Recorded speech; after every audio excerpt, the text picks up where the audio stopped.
नमस्कार. आजच्या आपल्या या चर्चेत सगळ्यांचं स्वागत. आज आपण भगवद्गीतेतील एका अशा वळणावर आलो आहोत जिथे मानवी भावनांचा कल्लोळ अगदी स्पष्टपणे दिसतो. हो, आपण बघणार आहोत गीतेच्या पहिल्या अध्यायातला अर्जुन विषाद योगातला श्लोक क्रमांक 31. कुरुक्षेत्रावर उभा असलेला अर्जुन, त्याची नेमकी मनस्थिती काय होती हे आपण समजून घेऊया. म्हणजे या श्लोकातून अर्जुनाची भावना, त्याची ती शारीरिक आणि मानसिक तगमग काय होती आणि गीतेच्या मोठ्या पटलावर या क्षणाचं काय महत्त्व आहे हेच आपल्याला जाणून घ्यायचं आहे. चला तर मग सुरू करूया. हा आहे तो श्लोक, अध्याय पहिला, श्लोक 31. न च शक्नोम्यवस्थातुं भ्रमतीव च मे मन निमित्तानि च पश्यामि विपरीतानि केशव. ऐकताना किंवा वाचतानाच यातली तीव्रता जाणवते नाही का? यातले शब्द, त्यांची रचना अर्जुनाच्या त्यावेळच्या अवस्थेबद्दल बरंच काही सांगतात. काय वाटतं, कसं उलगडता येईल याला? निश्चितच हा श्लोक म्हणजे अर्जुनाच्या आत जे वादळ चालू आहे ना, त्याचंच प्रतिबिंब आहे. आपण त्याचे भाग करून पाहूया का? हो, नक्की. पहिली ओळ बघा, न शक्नोमी अवस्थातुम. याचा सरळ अर्थ आहे की आणि मी उभा पण राहू शकत नाहीये. म्हणजे इथे फक्त मानसिक नाही तर शारीरिक पातळीवर तो किती कोसळला आहे हे दिसतंय. अच्छा.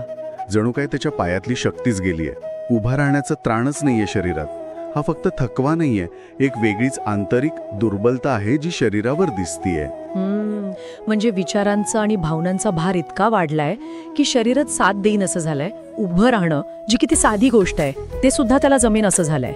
हे खूपच म्हणजे गंभीर आहे. हो ना. आणि या शारीरिक असमर्थतेनंतर लगेच पुढचा भाग येतो, भ्रमती इव चमे मनः. भ्रमती इफ. हो, इव म्हणजे सारखे, भ्रमती म्हणजे फिरणं, गोंधळणं, भरकटणं. तर माझं मन जणू काही गरगरत आहे किंवा मला चक्करच येत आहे. हा मानसिक गोंधळाचा कळस आहे. बापरे. डोक्यात विचारांचे इतकं काहूर माजलंय की दिशाच कळत नाहीये.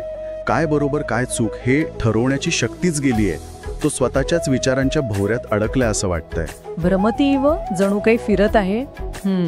यात ती अनिश्चितता आणि नियंत्रण सुटल्याची भावना जाणवते. म्हणजे त्याचं मन त्याच्या ताब्यातच नाहीये आता. ते सैरभैर झालंय. शरीर आणि मन दोन्ही एकाच वेळी खचलंय. अगदी अगदी. आणि या शारीरिक आणि मानसिक अवस्थेनंतर तो जे बघतोय त्याबद्दल काय म्हणतो? निमित्तानी च पश्यामि विपरीतानि. निमित्तानी विपरीतानी. हो, निमित्तानी म्हणजे लक्षणं किंवा शकून, आणि विपरीतानी म्हणजे उलट, अशुभ, वाईट. तर आणि मला सगळी लक्षणं फक्त विपरीत म्हणजे अशुभच दिसत आहेत. म्हणजे त्याला भविष्यात काही चांगलं होईल असं वाटतच नाहीये? अजिबात नाही. सगळीकडे फक्त वाईटच घडणार याचेच संकेत त्याला दिसतात असं त्याला वाटतंय. ही फक्त निराशा नाहीये, ही भविष्याबद्दलची एक पक्की नकारात्मक खात्री आहे त्याच्या मनात. याचा अर्थ त्याची बघण्याची दृष्टीच इतकी नकारात्मक झालीये की त्याला कशातच काही चांगलं दिसत नाहीये. परिस्थिती जशी आहे तशी बघण्याची क्षमताच गेलीये त्याची. सगळं अशुभ वाटणं हे त्याच्या आतल्या स्थितीचंच प्रतिबिंब आहे, नाही का? बरोबर, अगदी. आणि या सगळ्या हतबलतेमध्ये, या गर्तेत तो कोणाला हाक मारतोय? केशव. कृष्णाला. हो, श्रीकृष्णाचं एक नाव. आणि या हाकेत फक्त औपचारिकपणा नाहीये, त्यात एक आर्जव आहे, एक मदतीची याचना आहे. केशव या नावात कृष्णाचं सौंदर्य, त्याचं सामर्थ्य, राक्षसांना मारण्याची त्याची शक्ती, या सगळ्याचा संदर्भ आहे. अशा त्या सर्व शक्तिमान कृष्णाला तो आपली ही अवस्था सांगतोय. जणू म्हणतोय, अरे केशवा, बघ ना माझी काय हालत झालीये. म्हणजे शारीरिक पातळीवर उभा राहण्याची ताकद नाही, मानसिक पातळीवर प्रचंड गोंधळ, भविष्यात फक्त आणि फक्त वाईट दिसणं, आणि हा सगळ्यातून मदतीसाठी कृष्णाला साध. खरंच या एका श्लोकात अर्जुनाच्या त्या विषादाचं, त्या दुःखाचं एक पूर्ण चित्र उभं राहतं. हे फक्त शब्द नाहीयेत, हा एका योद्ध्याच्या आतल्या लढाईचा आरसा आहे. याच्या भावार्थाबद्दल बोलूया थोडं अजून. हो, नक्कीच. भावार्थ समजून घेताना एक गोष्ट महत्वाची आहे. हा अर्जुन आहे, तोच अर्जुन ज्याने मोठमोठी युद्ध जिंकली आहेत, जो सर्वश्रेष्ठ धनुर्धर म्हणून ओळखला जातो. बरोबर. पण इथे कुरुक्षेत्रावर समोर आपलेच लोक, भीष्म पितामह, गुरु द्रोणाचार्य, भाऊबंध यांना शत्रू म्हणून बघून त्याचं सगळं धैर्य गळून पडले. त्याचा पराक्रमाची जागा आता एका खोल भावनिक आणि नैतिक संकटाने घेतलीये. त्याला हे युद्ध जिंकू की हारू याची चिंता नाही आता. त्याला चिंता आहे ती हे युद्ध करण्याची, आपल्याच लोकांना मारण्याची. ज्यांच्यावर प्रेम केलं, ज्यांचा आदर केला, त्यांना मारायचं. कसं? याच विचारानं तो इतका आतून तुटलाय की त्याला वाटतंय यातून काहीच चांगलं होऊच शकत नाही. जिंकलो तरी ते रक्तलांछित असेल आणि हारलो तर विनाश आहेच. दोन्ही बाजूनी नुकसान आपलंच आहे. ही भावना त्याला पोखरतीये. त्याचा आत्मविश्वास पूर्णपणे गेलाय. सगळं काही असतं, पण इथे तेच शस्त्र त्याला ओझं वाटतंय, कारण ते आपल्या माणसांवर चालवायचंय. हा फक्त भीतीचा मुद्दा नाहीये, नाही का? हा त्याच्या अस्तित्वाचा, त्याच्या मूल्यांचा प्रश्न आहे.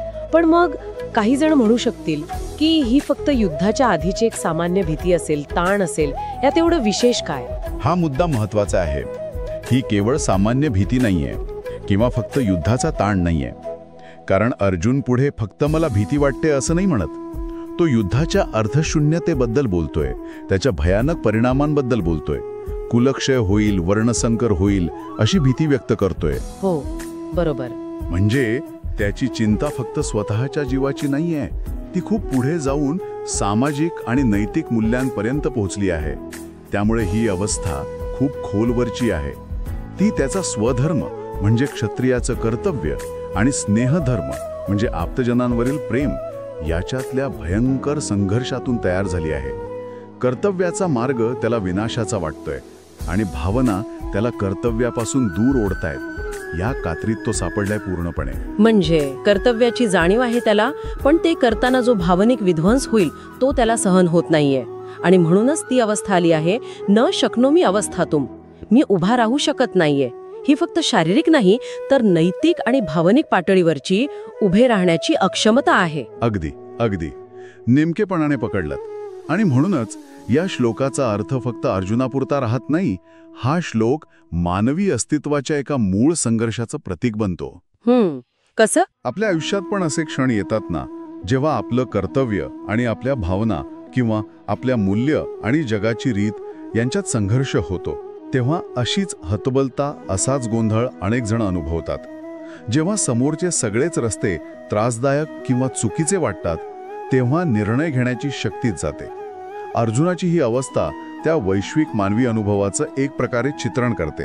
हे अगदी खरं आहे.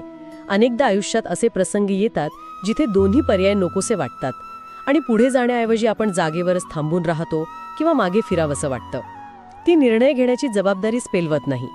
अशा वेळी अर्जुनाची ही अवस्था जरी संदर्भ वेगळा असला तरी खूप जवळची वाटते. मग या सगळ्याचा अर्थ काय काढायचा, काय शिकायचं यातून? याचा अर्थ असा आहे की जेव्हा खूप कठीण परिस्थिती येते, जेव्हा माणूस खऱ्या अर्थानं स्वतःच्या मर्यादांना आणि भावनांच्या तीव्रतेला सामोरा जातो, तेव्हा त्याचा खरा मानवी चेहरा समोर येतो. अर्जुन इथे कोणी देव नाहीये. तो एक माणूस आहे जो प्रचंड दबावाखाली आहे आणि त्याची प्रतिक्रिया ती अगदी मानवी आहे. तो हतबल झालाय, गोंधळलाय आणि सगळ्यात महत्वाचं म्हणजे तो हे मान्य करतोय. तो कृष्णासमोर काही लपवत नाहीये. आणि इथेच या श्लोकाचं खरं महत्व आहे मला वाटतं. अर्जुनाची ही प्रामाणिक कबुली की मी उभा राहू शकत नाही, माझं मन फिरतंय, मला सगळं अशुभ दिसतंय, हीच कबुली गीतेच्या पुढच्या महान ज्ञानाचा पायार असते. अच्छा. विचार करा, जर त्यानं हा गोंधळ, ही हतबलता व्यक्तच केली नसती तर, जर त्यानं वरवरच्या धैर्याचा आवडला असता तर कृष्णाला त्याच्या समस्येची खरी खोली कळली असती का? आणि मग गीतेचा तो संवाद कदाचित सुरूच झाला नसता. हा खूपच वेगळा आणि महत्वाचा मुद्दा आहे. म्हणजे त्याची ही जी दुर्बळता वाटतीये आपल्याला, तीच खरं तर त्याच्यासाठी आणि आपल्या सगळ्यांसाठी ज्ञानाचं दार उघडणारी ठरली. पण आपल्या समाजात अनेकदा अशा भावना व्यक्त करणं म्हणजे कमीपणाचं रक्षण मानलं जातं, विशेषतः पुरुषांसाठी किंवा जे नेतृत्व करतात त्यांच्यासाठी. या पार्श्वभूमीवर अर्जुनाचं हे असं व्यक्त होणं कसं बघायचं? हो, हा सामाजिक दृष्टिकोन आणि अर्जुनाची कृती यातला फरक महत्वाचा आहे. अर्जुनानं इथे लोकांचा विचार केलेला नाहीये. तो त्याच्या आतल्या आवाजाशी प्रामाणिक राहिला आहे. त्याचं हे व्यक्त होणं हे कमीपणाचं लक्षण नाहीये, तर ती त्याची स्वतःबद्दलची जागरूकता आहे आणि त्याचा कृष्णावर जो विश्वास आहे त्याचं ते प्रतीक आहे. त्याला माहिती आहे की तो कोणासमोर आपलं मन उघडं करतोय. तो मदतीसाठी योग्य व्यक्तीकडे गेलाय. ही स्वतःच्या मर्यादांची एक प्रामाणिक कबुली आहे आणि मदतीची अपेक्षा आहे. ही दुर्बलता नाहीये. हा पुढचा मार्ग शोधण्यासाठी उचललेलं पहिलं धाडसी पाऊल आहे खरं तर. म्हणजे स्वतःच्या आतला गोंधळ, भीती, हतबलता याला स्वीकारणं आणि ते व्यक्त करणं हाच पुढच्या उपायाचा किंवा मार्गदर्शनाचा आरंभ बिंदू ठरू शकतो. ही दुर्बलता नाही, हा सत्याचा स्वीकार आहे. हो, अगदी तसंच. हा श्लोक आपल्याला दाखवून देतो की मोठ्यात मोठे योद्धे सुद्धा अशा भावनिक वादळात सापडू शकतात. तेही माणूसच आहेत, पण त्यांची महानता फक्त शस्त्र चालवण्यात नाही, तर अशा कठीण प्रसंगी सत्याला सामोरं जाण्यात आणि मार्गदर्शनासाठी विनम्रपणे विचारण्यात पण आहे. अर्जुनाची ही अवस्था म्हणजे त्याच्यातला तो महान योद्धा क्षणभरासाठी बाजूला झालाय आणि एक अत्यंत संवेदनशील, गोंधळलेला, मदतीची गरज असलेला माणूस समोर आलाय. आणि हाच प्रामाणिकपणा त्याला गीतेचे ज्ञान मिळवण्यासाठी पात्र ठरवतो. तर आजच्या या आपल्या चर्चेतून आपण भगवद्गीतेतील अध्याय 1 श्लोक 31चा अर्थ आणि त्याचं महत्त्व पाहिलं.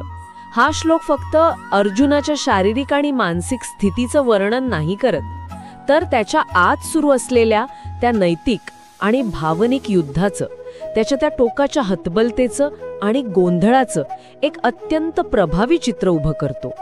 उभं राहण्याची शक्ती नसणं, मन सैरभैर होणं आणि फक्त अशुभ संकेत दिसणं, यातून त्याची त्या क्षणाची पूर्ण निराशा, तो विषाद प्रकट होतो. आणि हे पण महत्वाचं आहे की ही जी तीव्र निराशा आणि गोंधळाची स्थिती आहे, तीच पुढील संवादासाठी म्हणजे गीतेच्या त्या सखोल उपदेशासाठी एक आवश्यक अशी पार्श्वभूमी तयार करते.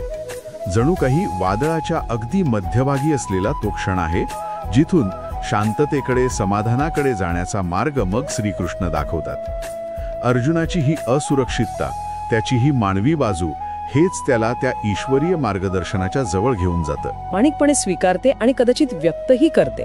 तेव्हा त्या स्वीकारातून आणि त्या अभिव्यक्तीतून नेमकी कोणती शक्ती निर्माण होत असेल? त्या प्रामाणिक कबुलीमध्येच पुढे जाण्याचा कोणता मार्ग दडलेला असू शकतो? यावर आपण सगळेच नक्कीच विचार करू शकतो.